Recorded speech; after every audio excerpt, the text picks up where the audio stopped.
So here's a video explaining how to factor using completing the square method, okay?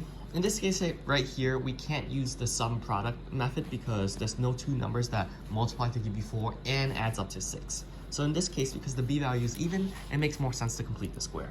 Step 1 is always to clear the c value, okay? So in this case, this plus 4 shouldn't belong there, so I'm going to subtract 4 on both sides, okay? So that gives me x squared plus 6x blank space equals -4. So far, so good. Now, step 2 would be to actually complete the square, right? From the previous video, we know that completing the square means you take the b value, you divide it by 2, and you square it, right?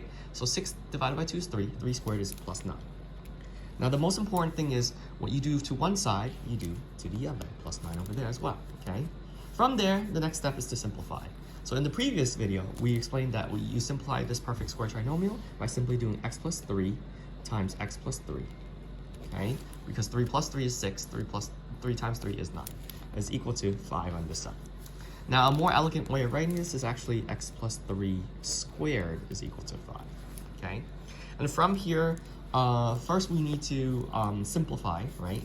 And so this entire process is a simplification process.